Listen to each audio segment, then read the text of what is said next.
Progress. Good morning, everyone. Welcome. It's lovely to see you. Welcome, welcome. If you're able to join us with your cameras on, that's lovely. It's always really nice to see you. But if you can't, I completely understand. I know sometimes we have to do the juggle and be doing a bit of multitasking. Thank you for joining me this morning. I think we're going to be a fairly small group this morning, which is great because it means I'll have the opportunity to answer questions. There's a lot of people who have contacted me to say that they'll be listening to the recording today. So I don't know, maybe Saturday morning isn't the most practical time for everybody. It's a good time for me, but it might not be a good time for everyone.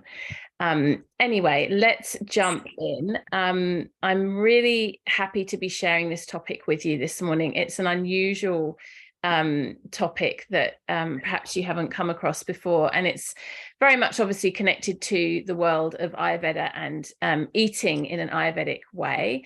But yeah, I'll talk more about the background of where this topic comes from as we get going.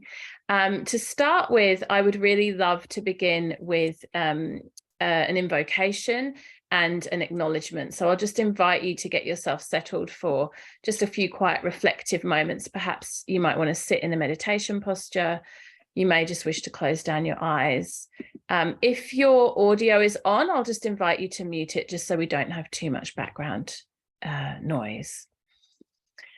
So gently closing down your eyes, coming into a gentle awareness, quiet stillness.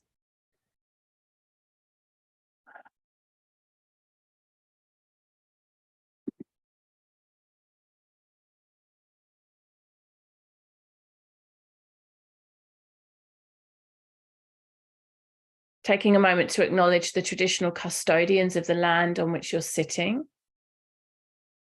For me, that is the Gadigal people of the Eora Nation. And particularly acknowledging the food source and the food bounty, Mother Nature's gifts, indigenous to the land that you are sitting on. Very relevant for our conversation today. And also the wisdom of the traditional custodians of this land, wherever you are, when it comes to protecting the food source and knowing how to live in synergy with nature's rhythms so that food is abundant and available, but not part of depletion of the earth herself. So much wisdom from indigenous cultures around that. And let's also remember and acknowledge the lineage of yoga and Ayurveda that comes before us. The golden thread of teachers. The teachings within Ayurveda around food and sustenance. And particularly today, I would like to acknowledge the Wise Earth School of Ayurveda and my teacher, Maya Tewari, who has taught me much of what I'll be sharing with you in this session.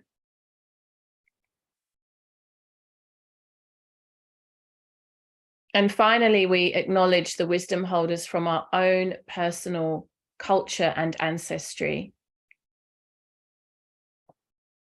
And once again, particularly around food, particularly the lineages and the traditions around food and our understanding of eating and what it means to truly nourish ourselves.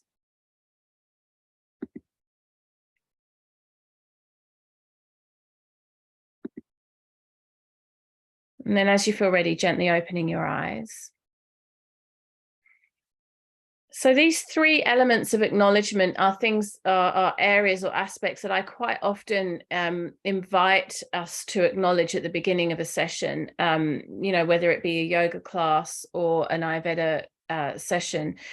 The three being the traditional custodians of the land that we are on, so the First Nations people, and that's relevant wherever you are in the world.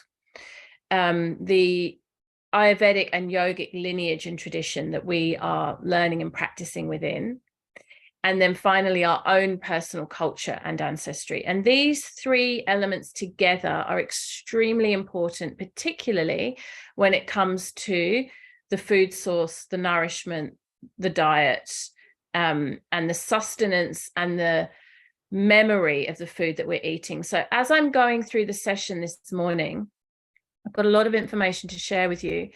My invitation is very much around remembering those three aspects. So those three aspects are all critically important in this journey around true nourishment from the food that we eat.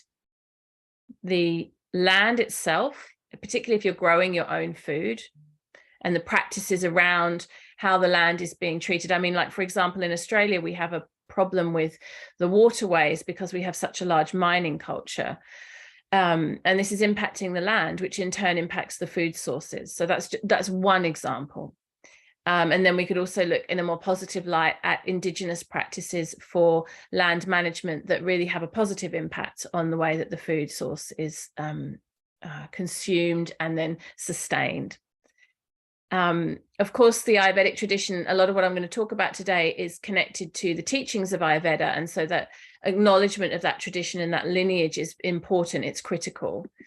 And then our own personal culture and ancestry, which I'll talk a lot more later on about why that's important and why it's relevant to our understanding of what we eat and how what we eat is nourishing for us.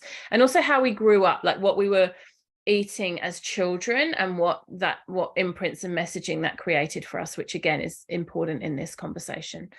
So those three elements of acknowledgement are even more potent today than, you know, if you've been working with me for a while, you'll have heard me reference those before. But I think in this conversation around food, they're even more potent, even more important. I want to begin with another acknowledgement today, a particular mantra from the Bhagavad Gita. And I have some notes. I'm just going to pop them into the chat. I will also send this out to you with the recording. So you can access it hopefully now in the chat, but don't worry, you'll get it emailed to you as well. Just give me one moment to find this and pop it in for you. There we go. So if you're able to open this up now, you'll be able to follow along with me as we chant the mantra. But if you're not, it's okay. You can practice just from listening. And you know that the ancient yogis, you know, I sent out a newsletter yesterday about the idea of Upanishad. You may have read it. So Upanishad means to sit at the feet of the teacher, to receive the teachings. And if we think about the way that the ancient yogis would have received the teachings, it was very much listening, right? It wasn't reading, it wasn't understanding from like sort of like an intellectual place. It was absorption. It was what we call transmission. And that comes, a lot of that came from listening to repetition, often repetition of mantra. So the teacher may not even in very traditional settings and teachings have given the meaning of the mantra. It's not like you sit down and the teacher provides you with a handout, you know, and then it breaks down each word and explains it in this very sort of intellectual way, which our Western minds like because of the way that we've been educated in our Western education system. It didn't work like that.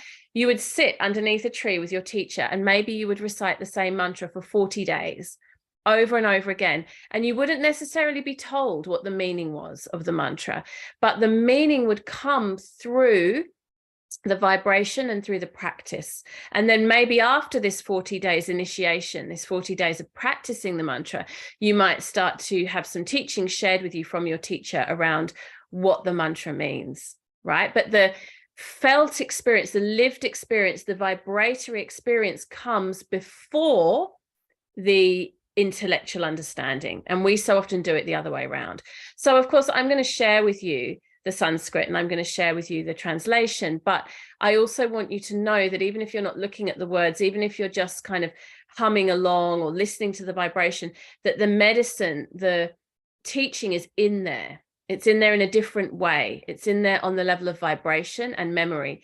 And this is a sloka. It's a verse from the Bhagavad Gita, the great spiritual text, the Bhagavad Gita, that many, many millions, I'm going to say, because it really is millions of people, have recited for thousands of years as a blessing on their food and the preparation of food. So just absorb that for a moment. Sometimes the numbers can be abstract, millions of people for thousands of years. There's something so potent in that. Like, we can say a prayer over our food. You know, often when we sit at the table to eat dinner in my house, I might say blessings on this food and this chance to sit and eat together. That's something I very often just say at the beginning of a meal, mostly because if I was to start reciting a Sanskrit mantra, at least half the people around the table would be complaining, oh, Mom, come on. So I'm not going to sit there and, you know, recite chapter 4 sloka from the Bhagavad Gita, because it will lead to a family argument. And I'll talk much more about that later. I've got some notes that I want to share with you about how to work with families and children if you're wanting to bring these teachings in. But blessings on this food and this opportunity to eat together is, you know, everyone can take that. However, to chant in a more elaborate way and to chant specifically this sloka is to remember in the same way that millions of people for thousands of years have remembered. And there's something very powerful in that, much more than what we can translate or bring into our English language. So the translation of this sloka is: the act of offering is divine, the serving of the food is divine, the fire the food is cooked in is divine, the food is from source and offered back to source. So what this particular sloka, which is all about food, this is the food sloka in the Bhagavad Gita, what it invites us to do is to remember that the food comes from, we could call it God, universal consciousness, source, spirit, whatever word you have, Krishna. In the Bhagavad Gita, the term is Krishna, the God in the form of the friend, the beloved that we can interact with, the divine in the form that we can be in conversation with almost. And so the first act when we prepare a meal, any meal, it could just be a piece of toast, is we offer it first back to source, right? In other words, we say, thank you for this food. Thank you for the fact that I am nourished, that this piece of toast is here for me to eat. That's the first part. And actually, that's a huge key in mindful eating, because so often we don't consume in that mindful way, right? We just open the fridge, grab something quickly, probably might even eat it standing up, you know, grab a cookie, grab some leftovers, snacking, all these types of things that we do, which is, you know, very normal behavior and habits.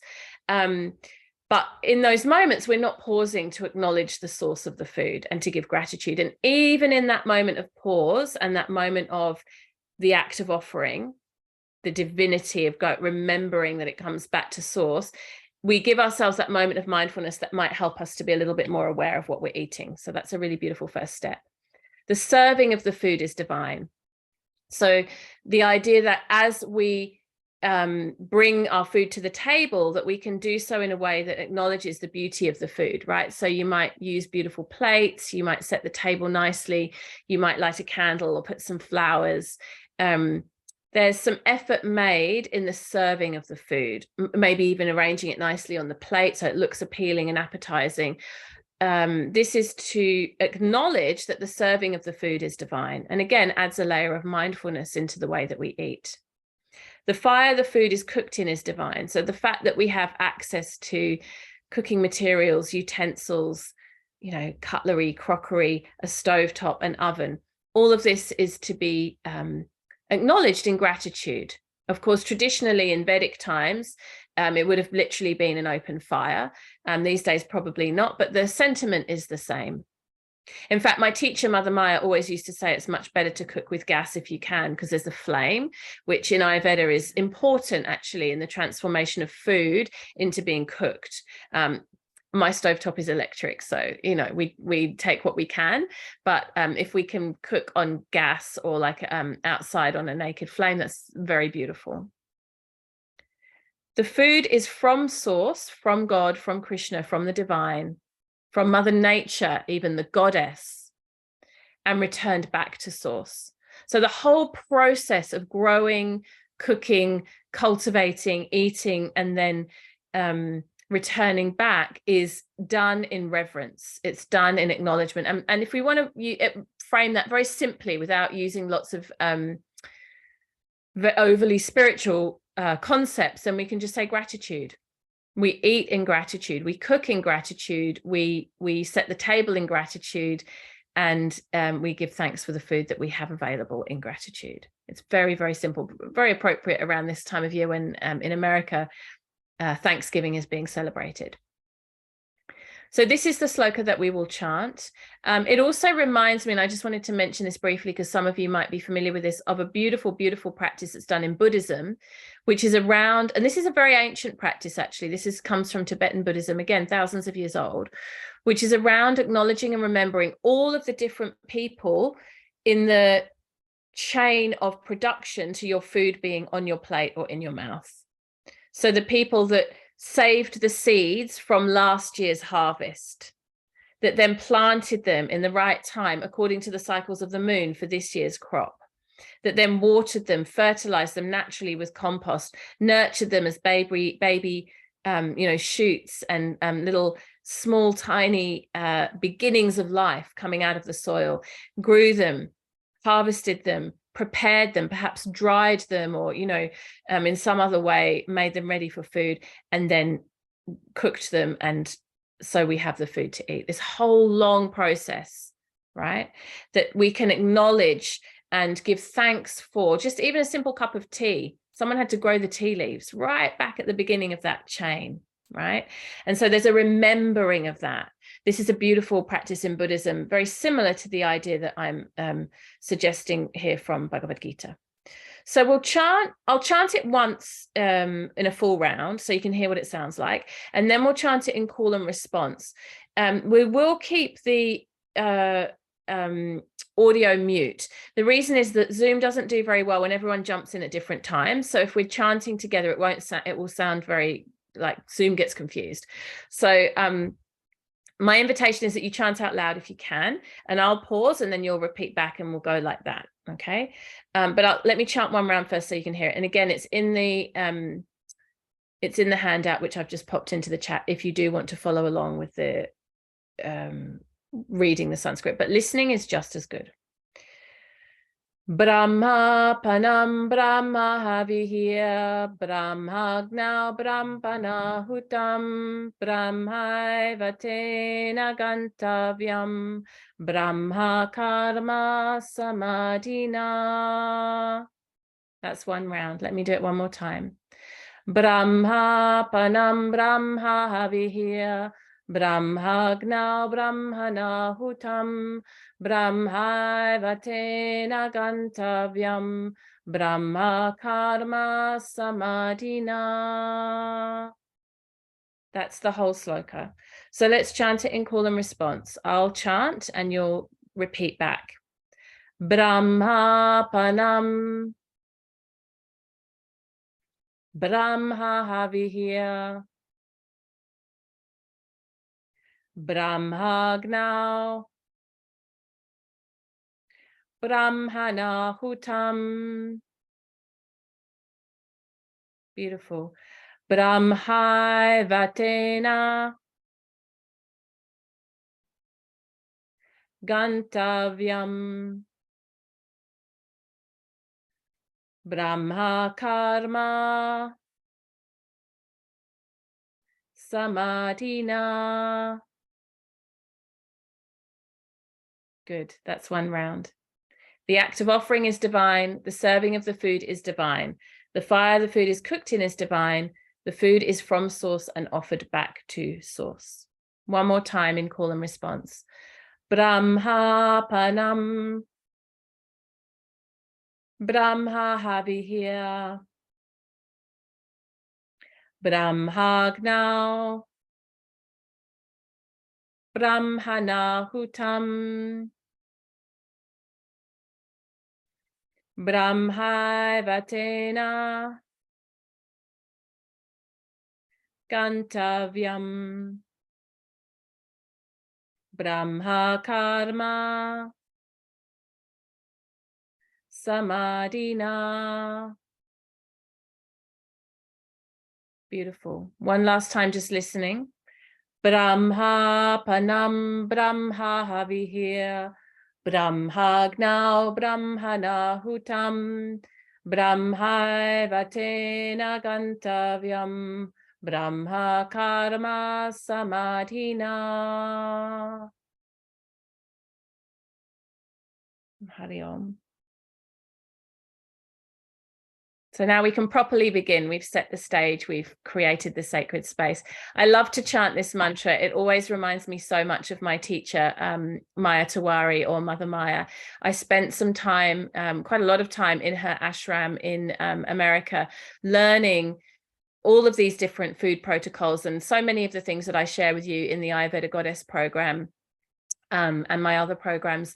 And I learned by really living in that environment with her. She had very small groups of women come and stay for periods of time, and she would teach us how to cook, how to eat, how to do all the different daily dinacharya practices, how to live in synchronicity with the environment we grew. She grew food there. Her kitchen was divine, so simple, like just wooden benches, wooden utensils, many things that she'd brought back from India, but like the most simple that you can imagine, nothing fancy, nothing elaborate.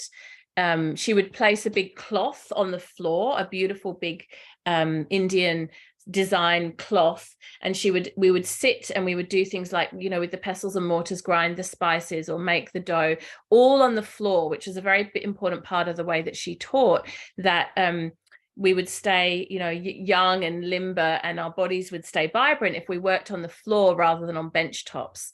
And one of the teachings that she suggests in her book, Path of Practice, which you might have read, and if you haven't, I'll just pop it in the post because it's the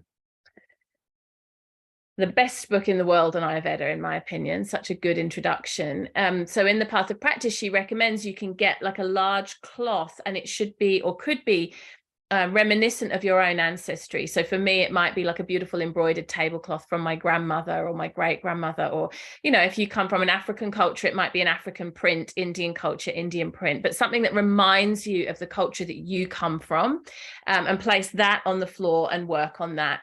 Such a beautiful practice. And if you don't want to get down on the floor and work in that way, use it as a tablecloth, you know, set the table with that honoring and that memory of your ancestors. It's such a beautiful way to create that connection. It's usually the women that prepare the food as we go back through generations and generations. You know, for hundreds of years, it's been women's work to prepare food and to serve food. And so to remember this maternal ancestral line is such a beautiful thing in the preparation of food. Like so many things in our lives, preparation of food and feeding, particularly a family, can feel like a real chore. It can feel like something that's just like never ending, and there's not much gratitude, and it's a bit of a treadmill. And so bringing in these rituals of beauty and our own remembering is really potent. It's a really powerful way to transform what could feel just like a chore into a sadhana practice, into a spiritual practice. And I just want to be very clear that I'm not saying we have to do this for every meal, every day. You know, it shouldn't feel like a burden, like something, oh, it's another thing I have to be organized for and wash tablecloths and, you know, make my own chapatis. And it's not like that. It's like, do small things when you can with joy. And if it's not exciting, or it's overwhelming, or it's not the right day for it because there's too many other things going on, then, you know, by all means, it doesn't have to be every day. Like I'm always, when I teach, it's very important to me that I'm very transparent and honest about how my own life is. And particularly with the food piece, I'm always very, very aware of not wanting to make out like we're living in this like Ayurvedic utopia in my household where every meal is, you know, perfectly balanced and perfectly presented, because it's really not. Like, you know, I have 5 children. That I do have certain rules in my home around how food is consumed and what happens here. And I'll talk about that towards the end when we talk about families and feeding lots of people. But aside from those particular rules, it's pretty relaxed. Like sometimes we order Uber Eats, you know, sometimes things are put together very quickly and the table isn't set nicely. Sometimes my kids eat in front of the TV. Like, these things all happen in my house. So I don't want you to think that they can't happen in your house, and that it has to be either completely Ayurvedic utopia or completely sort of dysfunctional modern eating, which is very far from mindful. We can find, you know, we can do the dance of finding the balance and integrating both, I hope. And that's certainly what I'm trying to do in my life and in my family. I've got quite a few notes I want to go through, so I'm going to just kind of go through and share some information with you, share some teachings with you, and then I'll open up at the end for questions. So please hang tight. I definitely want to take your questions, but let me just share some of this information with you first. So the holy marriage of the grain and the bean. Oftentimes, when we think about eating in Ayurveda and we think about what it means to eat an Ayurvedic diet, we think of khichdi. We think of the combination of dal and rice and that cleansing food. And those of you that have done a seasonal cleanse with me, you might have done one earlier this year with Chaska Somerville and I ran one, or I'm sure you've read about it if you've done the Ayurveda Goddess training. There's a module in there on cleansing using khichdi. So it's sort of like the staple food of the Ayurvedic diet, and it's what we come to, first, I guess. And khichdi is the combination of lentils and rice. But what Mother Maya pointed out to us when we were learning from her how to feed ourselves and how to create balanced food is that almost every tradition, almost every culture has its own combination of a grain and a bean or a legume combined, right? And that most of these combinations create a perfect protein. So one of the things I often hear from people when they're talking about eating healthily, particularly eating a vegetarian diet or a vegan diet, is it's too expensive, right? It's too expensive to eat healthy. And if you walk into a health food shop, like if you walk into, Macro, or up the road here, I've got Dr. Earth in Newtown, or any, fancy health food shop, you can easily spend a couple of $100s and come out with 3 or 4 things in your basket. Like, it is very expensive. And Mother Maya used to really counsel against that. She was very much not into the sort of food fad thing. And what she was very interested in is food local, and is it indigenous to your culture or to the place where you're actually eating? So she would eat a lot of the same foods. This was really common for her. Like, we would eat the same thing many times. It wasn't that every meal had to be completely different. And it might be that, for example, we might eat a khichdi, a rice and lentil combination, but we might choose different lentils from one day to the next.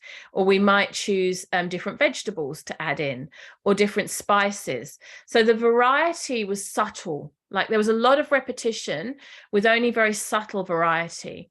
And if you look at indigenous foods, meaning ancestral foods, like simple food from the land, usually there's a lot of repetition. Like if you take, for example, the Mediterranean diet, right?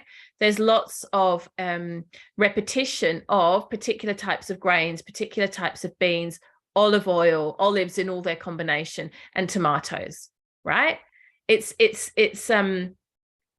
lots of variations of similar ingredients, because that's what was local. That's what was growing.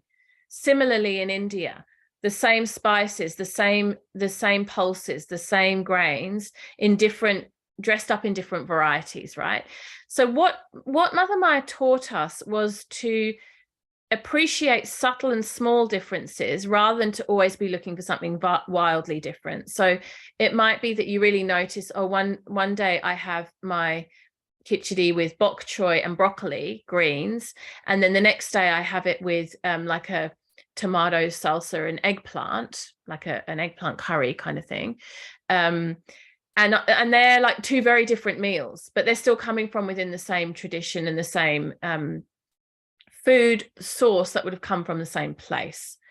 The opposite of that is when we, and again, I'm not saying this never happens in my household, so I'm just going to keep coming back to that caveat, because, these sort of Ayurvedic mistakes or challenges are things that happen in my life too, is when we create a meal or decide what we're going to eat based on a different cuisine from a different part of the earth. Oh, should we have Mexican? Should we have Chinese? Should we have Indian tonight? Should we have Thai? Should we have, endless lists, right? And what I was taught in Wise Earth Ayurveda, what Mother Maya taught us, is that that's very confusing for our bodies. There's no connection to one food source. It's lots of different things coming from lots of different places all over the world.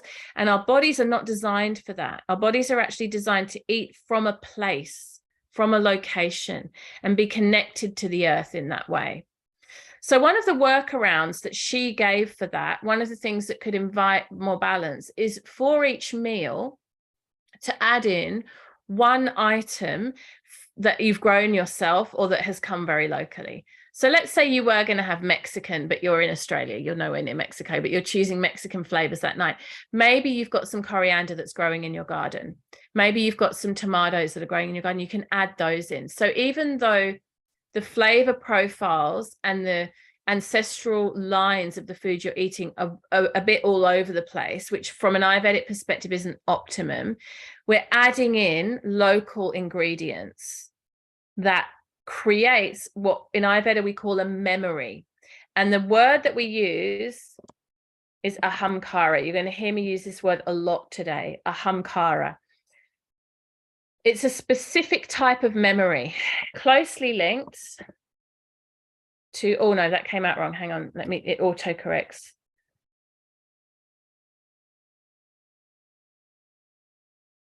I have to tell the autocorrect not to do it. Samarana. So ahamkara and samarana are very similar concepts. In Wise Earth Ayurveda, the lineage I've trained in, we use the word ahamkara, but you will also see many different Ayurvedic texts and teachers using this word samarana. The translation directly of samarana refers to remembering. It is a Sanskrit word meaning to remember, to recall, to bring to mind, and to return into the memory. Now, as you know, Sanskrit often is very difficult to translate into English, right? We don't have good words for the translations. We lose a lot in translation. So we might have one word in English, memory and remember, and that could be, it could cover a lot of territory. So I might remember what I did yesterday. Sometimes I can't, frankly, but anyway, I might remember what I did yesterday. And then I might also remember somehow in my DNA, in my cellular memory, a remembering of the culture of my grandmother or my great-grandmother, right? I might have like a thread of it might not even be conscious, but like something in me that is of my grandmother, my great-grandmother, my ancestors. And that memory is something completely different to remembering what I did yesterday. But in English, because we're limited with our vocabulary, we use the same word. It's not good, though. It's a poor translation. So ahamkara and samarana relate to a memory that we can't really tangibly have from an intellectual perspective, right? These are memories that are abstract. They're memories that are like cellular. They're not cognitive, right? Like I can't cognitively remember when I was a baby. This is a good example. You don't remember when you were a baby. Most people don't. But what is in your memory is whether or not you experienced safety and nurturing. And we, many scientific experiments have shown this now, that babies who are neglected, that aren't held, that aren't loved, that aren't responded to, grow up with trauma responses as adults, right? It's in their memory. That's ahamkara. That's the memory beyond the memory, right? It's not cognitively there, but it's lived in your experience. Part of it is evolution, pure and simple. So in the time when Bhagavad Gita was written and when the Sanskrit scriptures were written, evolution as a concept hadn't yet been properly identified. Darwin hadn't done his work, like it was not really something that could be clearly articulated. But ahamkara pertains to the idea of evolution and a memory that is moved through generations of people. So that as we live on a particular piece of land or in a particular place, over time, we become more refined and more adapted and more responsive to that land. We get to know it. We get to know how to grow the food, how to watch the seasons. I mean, if you read anything about, there's a beautiful book called Dark Emu. Has anyone read it? If you read anything, so Dark Emu is about indigenous culture, farming practices, essentially. It doesn't sound interesting, but it's a very interesting book to read. And it talks a lot about the memory of, your grandfather and your grandfather's grandfather going back and back and back, and how they knew how to work with the land. And then white settlers came and colonized Australia, and we didn't know what to do with this land. We had no idea what to do. We were starving at certain points. Food rations were, a very real experience for first settlers because they starved in the face of the Australian arid climate. But the indigenous custodians, the indigenous people, knew how to live and to sustain themselves and nourish themselves. That's ahamkara. It's not a lived intellectual memory, but it's a memory that's within you, right? So the ahamkara not only goes back into our own lives before memory, so into childhood, it also goes back into past lives, because in this tradition, reincarnation is part of the teachings, and into collectives, the memory of a whole country, the memory of a whole land, the memory of a whole place. And one of the big invitations in Wise Earth Ayurveda in these teachings is to work with the ahamkara, to work with the memory of the food source. So the simplest and easiest place to start is with the humble grain and bean. Now, I know that many, teachings around food would say grains aren't good for you, and raw food, for example, let's say take raw food as an example, or there are many others, like different diets that you can try that would say grains and beans are not optimum. But I'm teaching you today traditional Ayurvedic understanding, what I've learned from my teacher, what has been eaten in India as the food staple for, again, thousands of years by millions of people who've lived in good health on this diet. And also, I'll say this, what I've noticed in my own body is by far the optimum diet. Like, I go really, really well on this diet of the foundation of the meal is a grain and a bean. And I'll tell you one other little story that's just anecdotal, but always potent for me. When I was married to my ex-husband, who's Greek, my father-in-law lived with us, his father. He's passed away now. He died at 96, but he died very peacefully, very quickly, and very healthy. He didn't have any Alzheimer's or any decline in his physical health. He was incredibly robust and stayed at home until the day he died and needed very little help. He was an amazing man, lived through, fighting in World War II and all kinds of stories. But his main diet was rice and Greek lentils, the dark, sort of greeny brown, quite heavy lentils, which in Greek culture in Greek language is called fakes. So he would make at the beginning of every week a big pot of fakes. I'm imagining that he's done this his whole life. He certainly did it for the 15 years that I was in his life. And he would just add warm water to it to warm it up, and he would eat that at least 2 meals a day. Usually at the end of the day he would just have an apple and some crackers. So he would eat this rice and lentil combination meal after meal after meal after meal, and all of his levels, every time we took him to the doctor, which we'd take him annually for a checkup just because he was older, were always perfect. Like, it was an optimum diet that he was eating, very high in iron. His iron levels would sometimes be a little bit too high, right? No meat. He didn't eat meat. He'd eat maybe a little bit of lamb at Greek Easter or at Christmas. That was it. Pretty much lived off this diet. It's a staple diet in India that millions of people live off. I mean, often because of poverty. So I don't want to glorify that. Like, it's often out of necessity, not out of choice. But then what happens is we go full cycle. And when people have the option to be able to buy other food sources, actually what they do is they buy lots of junk food, and the healthy food patterns start to break down.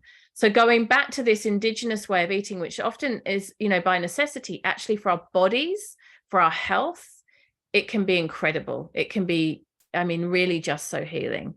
And retraining ourselves to enjoy variety through simplicity, to not crave and crave and crave more variety of so many different things, but to reappreciate the simplicity of eating in a way that is very humble. Another example, which is one of my favorites, is the Lebanese, again, it's a lentil and rice combination, majudra, which is one of my favorite foods. Very simple food. It's a lentil, it's a rice, it's cooked together in a stock with particular spices, has a different taste profile to the Greek option or the Mexican option or the Indian option because the spices are different. but the principle is exactly the same. And according to each location, the ahamkara will be very potent and very alive in that food if it's part of your ancestral lineage.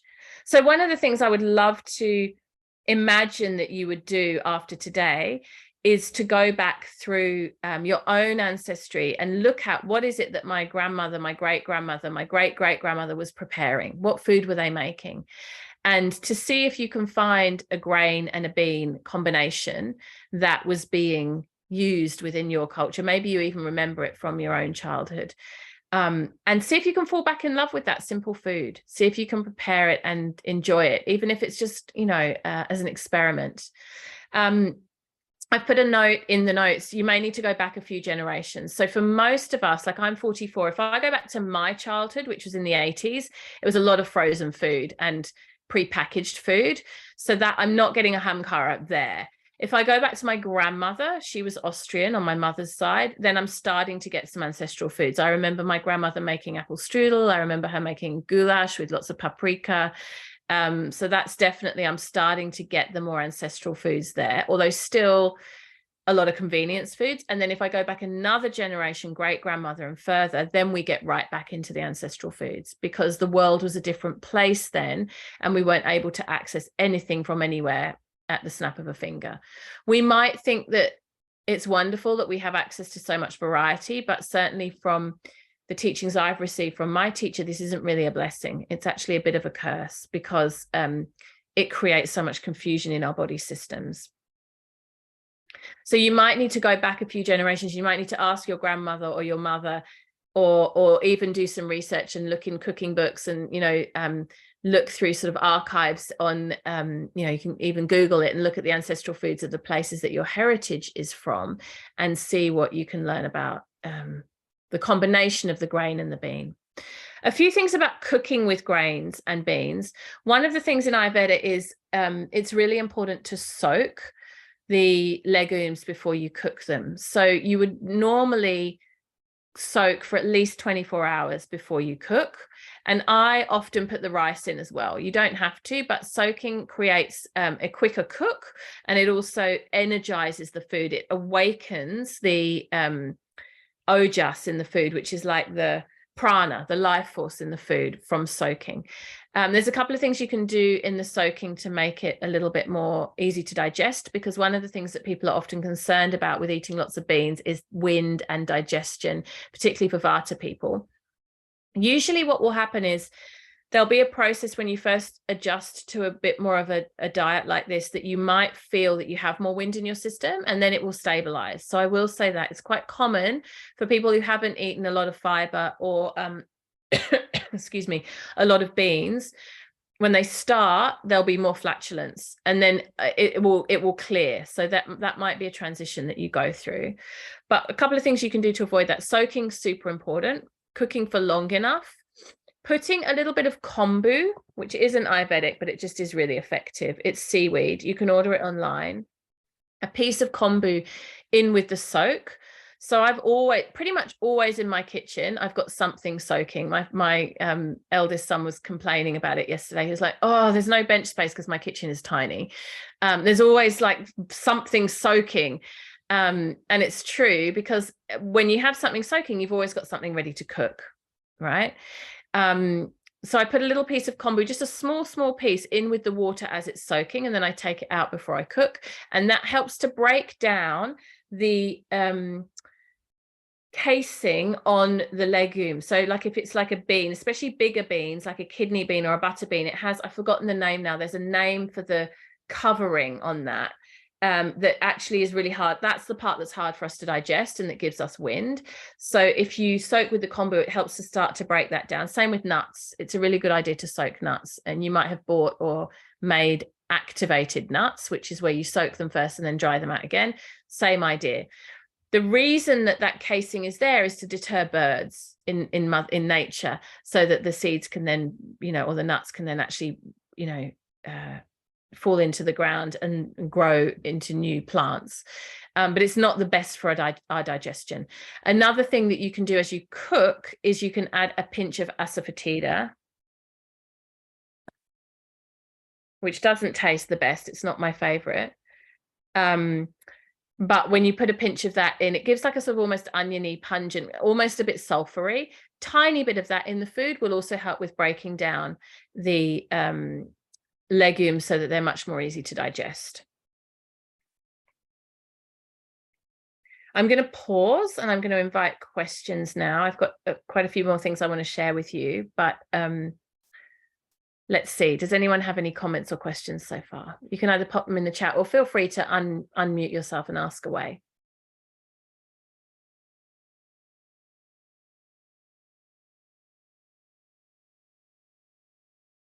Can you use salt instead of kombu?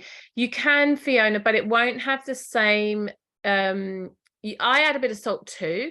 It won't have the same effect of breaking down the casing around the legumes, particularly larger legumes. Like small lentils, it's fine. They just disintegrate in the cooking anyway. But the larger legumes that hold their shape, chickpeas, kidney beans, lima beans, black-eyed peas, these like more robust ones, I would definitely recommend the kombu. I notice in myself when I don't use it, like if I run out and I just don't use it, that my stomach is a bit more gassy. The other thing I would say is that you can soak for longer. So if you're not wanting to use the kombu, soaking for a longer time, like up to 48 hours, and then give them a really good rinse. Because when you soak for a longer time, the water gets quite pungent. They get a little bit like they start to sprout. So then you want to really, really rinse them a lot. And that can help with digestion. The worst possible thing you can do is not soak at all and just try and cook from raw, and then you almost definitely get digestive issues. What I would say is the bigger the bean, the longer the soak. That's definitely the case, and the harder it is to digest. So one of the things I've put in the notes, which is something Mother Maya shared with us, is as far as grains are concerned, the smaller the grain, the older it is, like in terms of like literally historically. And the easier it is to digest. So things like millet and quinoa, which are very tiny, are much easier to digest than rice, for example, which is bigger. So you might want to think about that. And wheat is harder again, because it's got such a strong casing. In Ayurveda, very interesting, they don't recommend brown rice, which I know a lot of us would be drawn to brown rice for the fiber, but actually basmati, which is white rice, is recommended in Ayurveda because the casing of the husk on the brown rice is too hard to digest. So just slightly different teachings from different lineages, because obviously traditional Chinese teachings, macrobiotics love brown rice. Okay, do I have a favorite English beans and grains recipe? No, I don't. What I think is, I mean, I love Indian food, so I cook a lot of like traditionally Ayurvedic food. The English food line is really difficult to work with, mostly because the weather was so bad, is so bad. And so there was a lot of preserving food that had to happen. And we can't grow very easily things like, rices or grains that last a long time. Wheat would often go rancid and get moldy. So, the traditional English diet relied a lot on things like smoked meat, smoked fish, preserved fruits, that type of thing, just to get you through the long winter months. Potatoes and root vegetables were also a really big part of that diet. So when I make more traditional English things, I make things like roasted veggies, soups, and also thinking about things like preserved fruits. I make crumbles, I make porridge with preserved fruits. They're my favorite ancestral foods to work with. As far as a bean and grain combination, not so much. We have to hop across the channel, and then when we get down into Spain, Mediterranean, then there's a lot more on offer in that realm. But traditional English, it's a little bit hard. Like it's for the bean and the grain. There are other ancestral foods that I think are lovely and can be definitely made more Ayurvedic. Let's see. Also, just going back to salt, it's really important what salt you use. So you don't want to be using just regular kind of like supermarket iodized salt.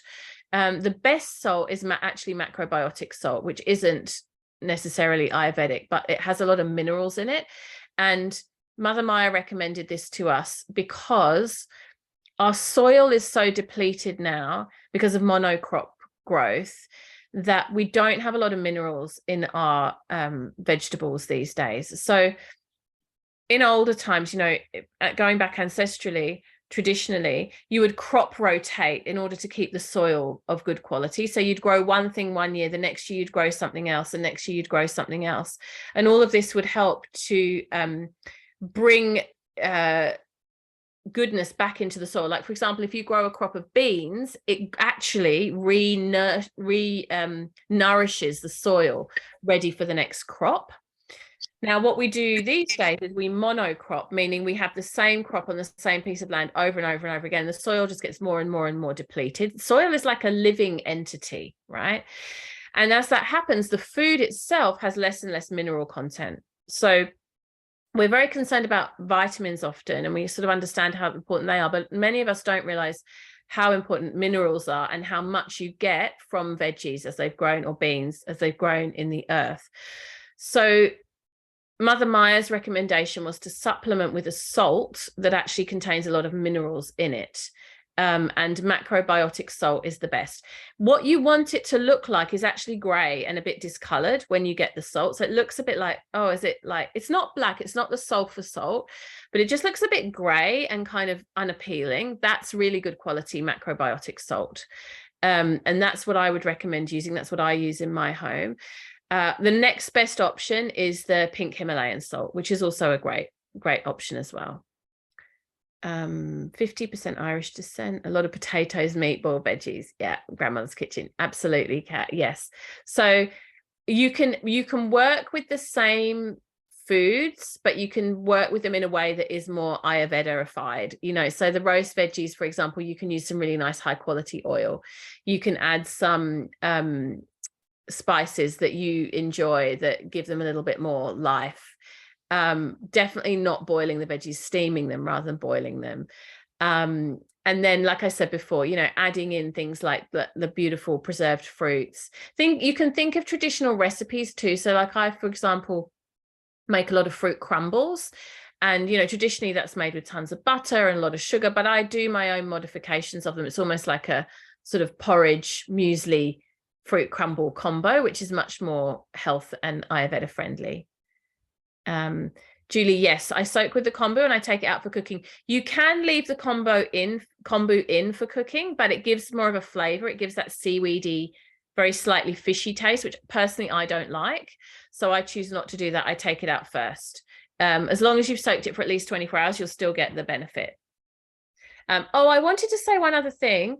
I'm not completely against tinned beans. Like, you know, it's great to soak your own. It's financially better, although, you know, a tin of chickpeas is like a couple of bucks, so it's still a very, very inexpensive way to eat.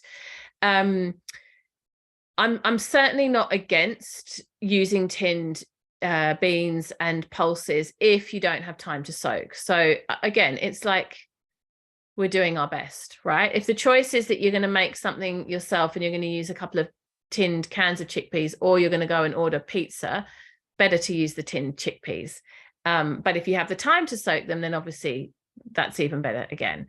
One thing I do like to do with the tinned ones is I give them a really, really thorough rinse, again, just to awaken the prana a little bit. The good thing about the tinned ones is they're always very well soaked, and they've started to break down a bit because they've been sitting in the brine for a long time. So that's actually good for digestion. The tinned ones often are better for gas, if gas is a problem, than the ones that you soak yourself.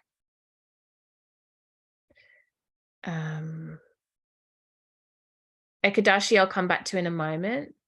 If you had baked veggies, would you have some rice and beans on the side for protein? Yes, I would. That's exactly what I would do. So I'm going to talk about this later in terms of how I feed my family. I mean, I may as well just talk about it now. the way that we eat in my home is I make a few different things and I put them all in the middle of the table. I wrote about this in Mindful Living. So if you've read Mindful Living, there's a chapter on this.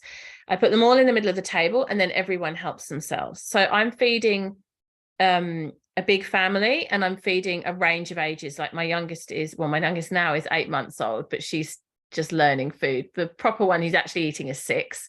And then, you know, teenagers, my partner, like a big range, and most of them have different preferences, of course.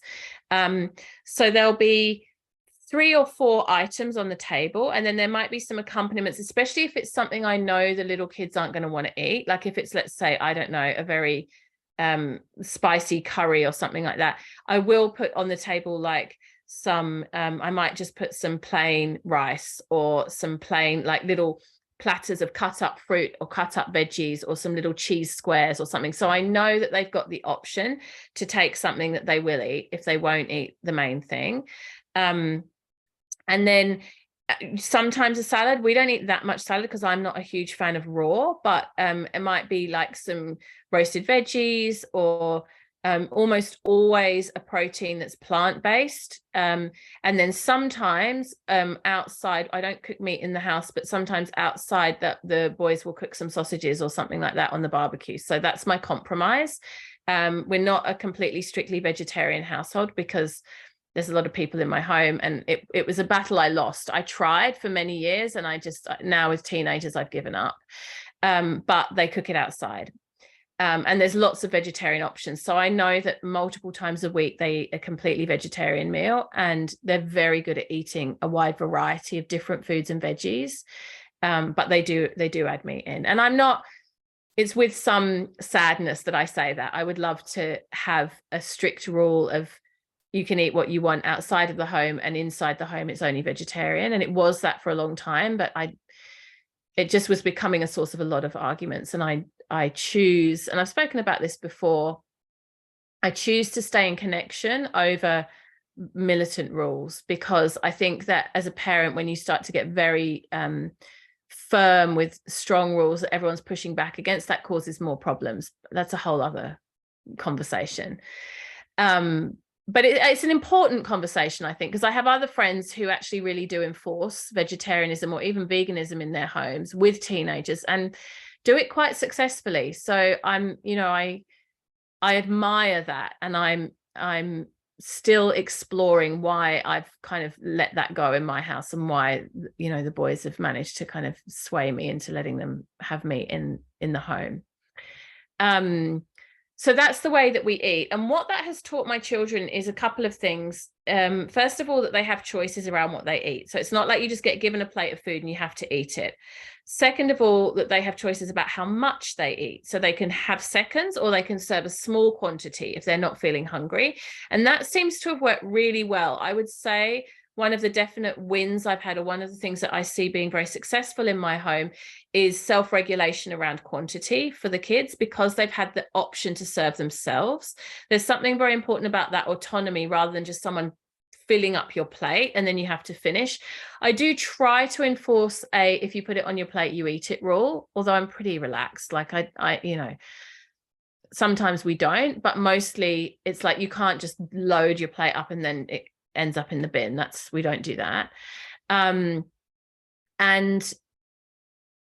another rule that I really have is if it's not on the table, it's not on offer. So they don't get to leave the table and go get something else or make something else, or can I have toast instead, or can I have breakfast cereal for dinner? Or no, it's like, this is what's on offer, this is what you're going to eat, and if you don't want any of these things, then wait till the next meal. And I'm pretty strict with that, and that's worked really well. That's worked really well to avoid snacking around meals, which I'm really keen to do. And also around, there's choice, but the choice is within a container. It's not like unlimited choice. So then you don't get down the road of making different dinners for everybody, which is, if you've got lots of children, you'll know that's really hard. Bryony, yeah, definitely no meat in your home. I admire it. I genuinely, hand on heart, I do. And I have many friends who do that. And Maybe we'll go back to it. Let's see. I don't know. Right now, it's what my older children were living half with me and half with my ex-husband. And in the last year, they've moved in completely living with me now. So they're having every meal here. And so they were getting meat at their dad's, and it was like a sort of, they didn't mind it being all vegetarian here. But now, because they're here all the time, the meat things become a little bit trickier to navigate. Slow cooker is amazing, Edwina. Slow cooker is like such a big part of Ayurveda and just perfect. I use my Thermomix, which works in a similar kind of way. And so Mother Maya, my teacher, was very much against gadgets. She calls them gadgets and gizmos. And, you know, she was all about do everything by hand.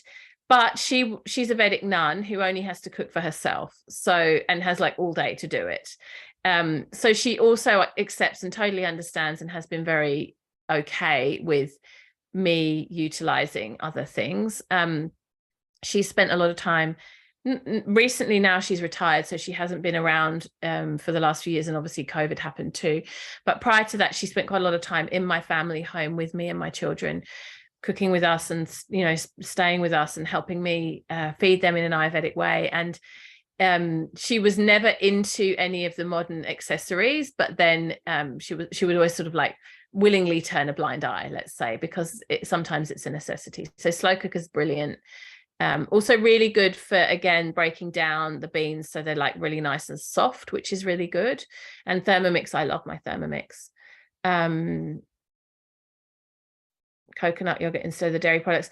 Yeah, Julie, you know, it's interesting with Ayurveda. Ayurveda is not at all against dairy. Vegans don't eat dairy, but Ayurveda generally actually contains quite a lot of ghee and quite a lot of what we call ahimsa dairy, which means dairy that's come from a source that is not factory farmed, where consideration is given to the animals. Now, it's very difficult to find ahimsa dairy these days. It doesn't really exist. Again, we're going back to Vedic culture, where the way that humans lived with animals was much more symbiotic and integrated. You certainly can use coconut yogurt instead, and you can use all kinds of other alternatives. But Ayurveda in itself doesn't say no to dairy. It's more where the dairies come from and how it's consumed. From a yogic perspective and from an ahimsa, a non-violence perspective, most dairy would be a bit challenging because it doesn't come from a food source that's particularly pure or free from. When we think about the ahamkara, particularly with animal products, there's an energetic imprint, right? The prana, the life force itself, is there in the food. And so the memory, for example, meat holds within it the memory of the fear of the animal before it died on a pranic level. So the ahamkara, the memory of the meat, creates in us a pranic imbalance because it actually contains the prana or the energy, the feeling of fear within it. And it could be the same with some dairy products.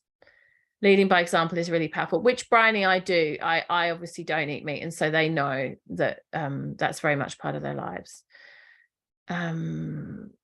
Oh yeah, combining the fruit with the dairy. Got it. Yes. So in that case, yes, I understand now what you mean. The crumble with a dairy. I don't normally eat them together, so that makes sense now. So then yes, you would go coconut cream, coconut yogurt. Got it. Yes. Amazing. Buying dairy and eggs direct from local farmers, wherever you can, local. That's the ahamkara. I mean, you know, we've all heard so many times about eating local and buying local, but remembering the land and remembering the way to grow food on the land where we are is part of this teaching. It's part of this teaching of remembering, of memory. One of the things that Mother Maya talks about over and over again in her teachings is the ahamkara falling apart, the danger of the loss of the memory. One way that we can see this very clearly is in genetically modified seeds. So if you think of a seed as ahamkara in its purest essence, the seed contains the memory, right? Like a fertilized in a human being, when you're making a baby, an egg fertilized with a sperm contains within it the ahamkara for the human being. It's pure magic, right? That, you know, the egg meets the sperm, the cells start dividing, and by magic that we have absolutely no way of understanding, despite all the technology that we have, the memory to create a human being exists. I mean, just think about that for a moment. That's a potent example of Ahamkara. Or I have some other examples. Did I put them in here in the notes? No, I didn't write them in these notes, but I was writing them in my notes. The example of when a baby horse or a baby sheep are born, a lamb is born, they have within them the Ahamkara to stand up on their spindly little legs a few moments after they've been born. That's Ahamkara, the memory of knowing. When a human baby is born and you put them on the breast, they suckle. They know that that's Ahamkara. And the more we distort nature, the more we mess with nature, the natural world, the more we get involved with playing God, the more the Ahamkara is eroded. So when we take a tomato seed or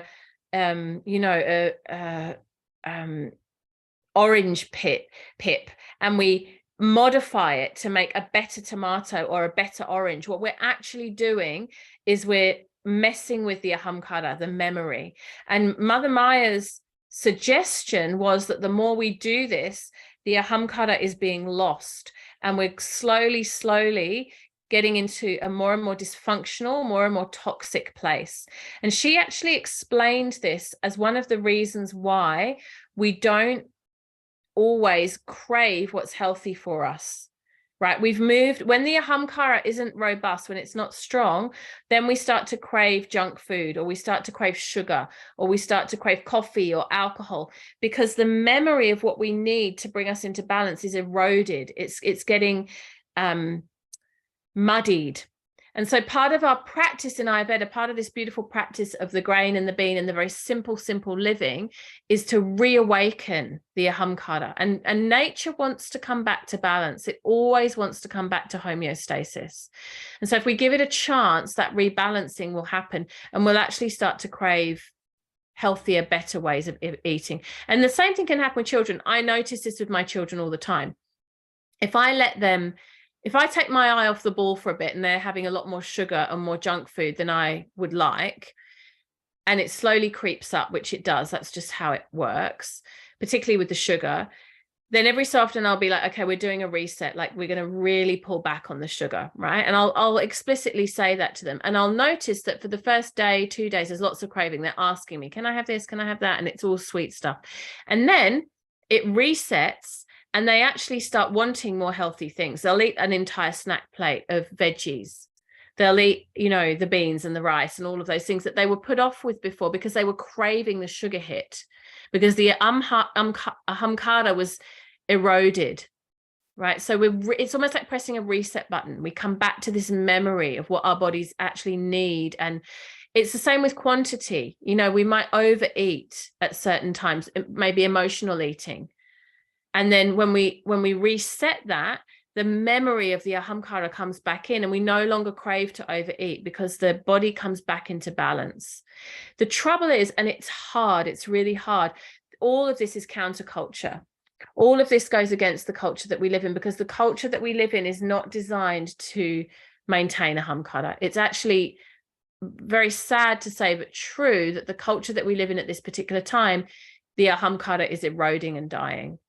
That's why my teacher, Mother Maya, called her school Wise Earth Ayurveda, because it was all about coming back to the memory of the soil, the memory of the seeds, the memory of the food source, and the memory within our own bodies of naturally and instinctively knowing what to do.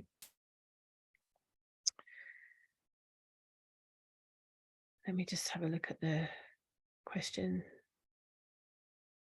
Is there a way to know which seeds are not genetically modified? It's harder and harder, Kat. Buying local is always good from small organic growers. That's what I do. Like, I'm in a co-op for our veggie box, and it's organic local suppliers that provide our fruit and veg box, which is great. And then Seed on Gaia is a great doc. I haven't seen that. I'll look out for that. That's great. And then just doing the best to do the research that you can. Like I actually look for non-GMO. Like I get my grains and my beans from the local food co-op, and they've sourced for me non-GMO. So it takes a little more work, but once you find the supplies, then you just go back to the same place. Like you do the research once and you know what's okay. Yes, yeah, beautiful, thank you. So yeah, the dairy, I mean, Mother Maya used to say dairy and everyone has a different opinion about this, so I don't want to go too much into the politics or that side of things, but dairy from an ahimsa source, from a local, thoughtful, careful animal husbandry source, is, according to Ayurveda and according to my teacher Mother Maya, is a tonic for the body. It builds ojas. It's actually healthy for us in small quantities. Dairy from a non-organic, non-ahimsa factory farming is poison. It's full of hormones. It's full of antibiotics. It's just genetically modified. The animals are genetically modified. The food source itself is genetically modified. The food they're eating is GMO. Like it's all a chain reaction of dysfunction, and the ahamkara is almost non-existent. It may cost more money, but the way that we can offset that is, first of all, by eating a very humble vegetarian diet for the rest of the time, which kind of makes things like a little bit of goat's cheese or a little bit of organic milk. The impact financially is less, but also smaller quantities. You know, we don't need to guzzle a whole liter of milk or, you know, a big lump of cheese. Just have a small quantity as like an accompaniment or a taste, rather than huge quantities. Okay, let me just have a look at my notes to make sure I've got through the things that we wanted to get through. Yeah, so going back to that idea of small little tastes, one of the things Ayurveda recommends, and I don't get too complicated about this, but is the 6 tastes. There's a beautiful teacher called Myra Lewin, who I really love. Her company is called Hale Pule, which it's beautiful Ayurvedic teachings. I've done a couple of courses with her. Has anyone done any stuff with her? Yeah. So she teaches a training on one bowl cooking, which is very similar to what I'm talking about. The idea of the grain and the bean is a staple in her one bowl. And then she adds small accompaniments. And I guess I'm doing that on a bigger scale with my family dinner table, right? It's like there's a couple of main things and then there's a few little small things that everyone can help themselves to. It's kind of the one bowl eating, but like on a macro scale. And what you can try to do with those accompaniments is get the 6 tastes in. So again, don't get too prescriptive about this. It shouldn't start to feel like a burden, but you might have something that's a little bit sweet, something that's a little bit sour, bitter, a little bit of a dairy item, a little bit of a salty item, so that you are balancing out the flavors within the meal. And I like to try to do the same with color too, so that there's, you know, some greens, some reds, some purples, some whatever, you know, that there's a variety of it. It's appealing to have a variety of colors and textures. You could definitely use ferments and chutneys for that, definitely. And that's something Mother Maya teaches a lot. In the Path of Practice is some beautiful recipes. And she makes a lot of fresh chutneys. So not chutneys that sit in the jar in the fridge for ages, because they're not so good from an ojas or a prana point of view, but just making a very quick chutney in the moment as you're cooking. So you might like cook down some strawberries, or you might get some apple and cook it with just braise it with a few spices, and it becomes almost like a chutney, just like a little sweet addition or a little taste addition. Another beautiful thing to do with khichdi or rice and grain combo, which I do a lot, especially if you're wanting to get good fats into your diet. I mean, some of us want less fat, but some of us are trying to get more, is cook some ghee or cook some oil, add some spices and have it as like a drizzle. So like a nice drizzle over your meal as a beautiful, I do that a lot with the kids. Just melt some ghee, add some salt, add a few herbs, and, you know, drizzle that over some rice, drizzle that over some pasta, and it adds some really nourishing, unctuous, extra calories for little bodies, which can, like healthy calories, which can be good, but also flavor and the combination of the 6 tastes. That's another way. I'll just segue into leftovers, which is what I was wanting to talk about as well. or packed lunches, that's another way of revitalizing leftovers. So traditionally in Ayurveda, we try not to reheat a meal or have a meal that is more than 24 hours old. Now, remember I was telling you about my father-in-law before and how he would have the same pot going for a week. And I feel like that's a very common thing to traditional eating, one pot that just kind of lasts the week. The way in Ayurveda, a workaround, it's not ideal, but a workaround that we could use, which I do myself often, if we're reheating food, is to add fresh elements. So always add, if you're reheating, say, for example, your khichdi, always add some fresh coriander, some fresh chopped tomatoes, a drizzle of olive oil, a little bit of balsamic I sometimes add for that sharp flavor. Give it some life force. Reinvigorate it before you eat it. That's a way of working with leftovers.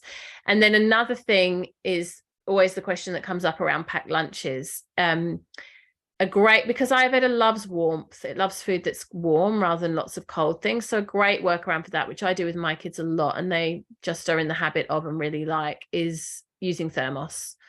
So I'll often pack them some warm food, some warm veggies. This could be some pasta, could be leftovers from the night before, some rice, some like noodles mixed in with veggies and other things, tofu maybe. They'll often have that in their packed lunch and they really enjoy that. And there's a whole sort of trick to like packing a thermos packed lunch so it stays warm and nice. And you might know these things, so if this is already obvious to you, then I apologize, but it was helpful for me to learn this. So first of all, don't get a massive thermos, get one that's the right size for the person. So if it's for a child, you want a smaller one. If it's for an adult, obviously it might be bigger. Boil the jug, boil the kettle, fill the thermos with boiling water. Let it stand for at least 5 minutes with the boiling water in it, which is usually when you're reheating the food. I don't have a microwave in my house. That is something I have held out on, and the boys do complain, but that's definitely not happening. I mean, I don't have space for one, honestly. My kitchen is so small, but I'm really not into microwaves. So I reheat with a little bit of water on the stovetop. The thermos is sitting with the hot water in it. Then I tip out the hot water and quickly put the warm food into the thermos. The hot water's already heated the thermos, so you don't lose a lot of heat from the thermos itself being cold. And then fill it up to the top. That's another thing that will keep it really warm. Lid on, and then job done. So heating up the thermos with the hot water first, making sure you fill the thermos to the top, and then reheating the food with a little bit of liquid. They're my tips for thermos friendly lunches. And of course you can do that for yourself. Sometimes in fact I often do this. If I know I'm going to be having a busy day, I work from home, but I'm still often quite busy.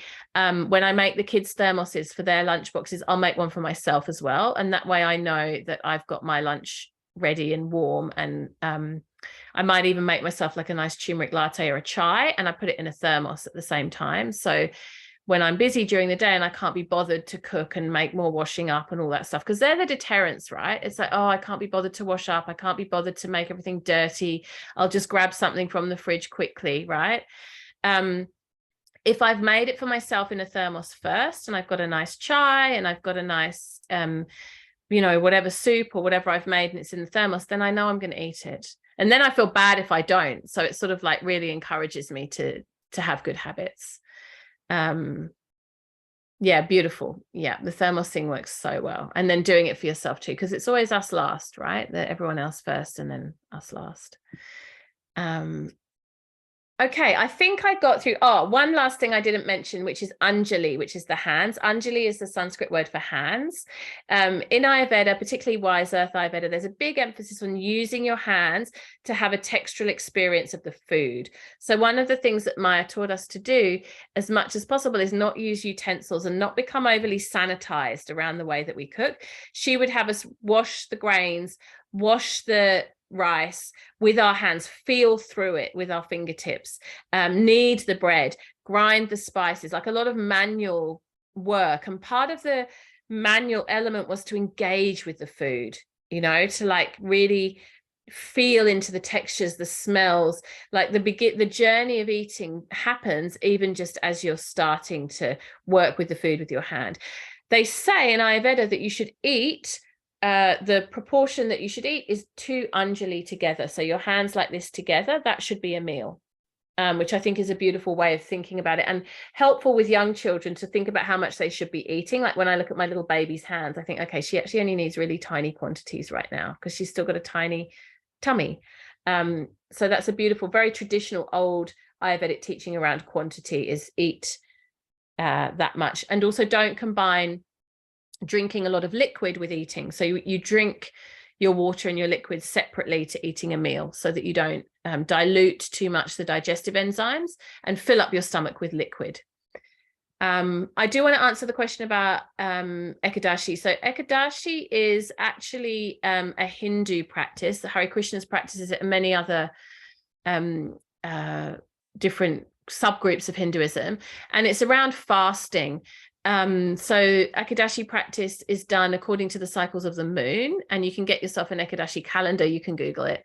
And twice a month there is a fast that is done, and the fasting is a fast from grains and beans. So in that time, and dairy and animal products, you basically a very simple fruit or veggie based diet, and it's to cleanse. It's very, very beneficial for health. It cleanses the system. It just gives your digestive system a break. Some people practice this type of fasting once a week, so they might have a day a week that they do Ekadashi. They don't take grains and beans, and I do think there's something to be said for giving your body a break. I mean, even a water fast, not so good for pittas and vatas, but for kaphas, a water fast for 24 hours can be very good as well. Giving your body that break is really powerful. If you want to do it in alignment with the moon, Ekadashi is a lovely way to practice that. You can just grab a calendar, pop the dates in your diary, and then on those days, really simplify the way that you eat. I think that's all of my notes. As always, you know, I'm always very open to this. Feel free to email me if questions come up. Like if there are things that you want more information on, or you want me to cover in more detail, you can definitely reach out, and I'm really, really happy to do my best, or certainly point you in the direction of other resources. Does anyone have any last questions or comments that you wanted to share from today?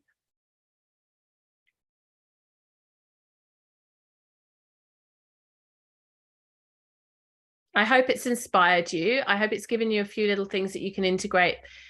My hope is that it's not a complete and radical transformation, because what I've noticed often with food is that when we go about it with a kind of complete radical transformation approach, it doesn't stick. So I really hope what you've got from today is 1 or 2 things that you can integrate that will make a big difference without feeling like you have to turn your whole world upside down.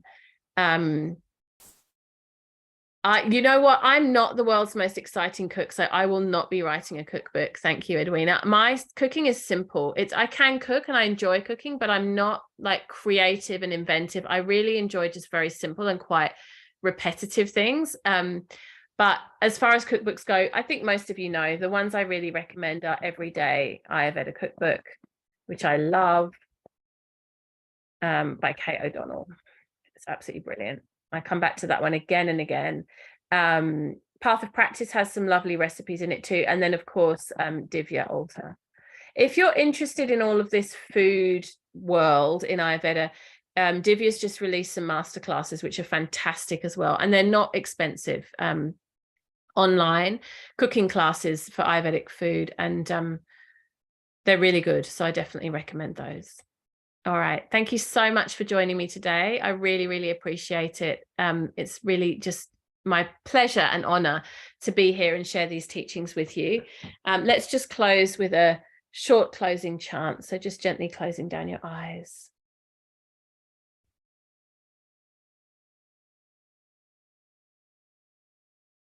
Guru Brahma, Guru Vishnu, Guru Deva, Maheshwara, Guru Sakshat, Param Brahma, Tasmai Shri Guruve Namaha.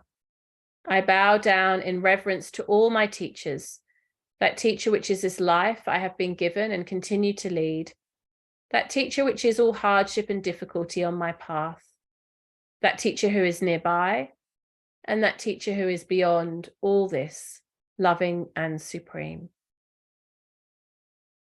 Namaste. Have a beautiful weekend. Thank you, ladies.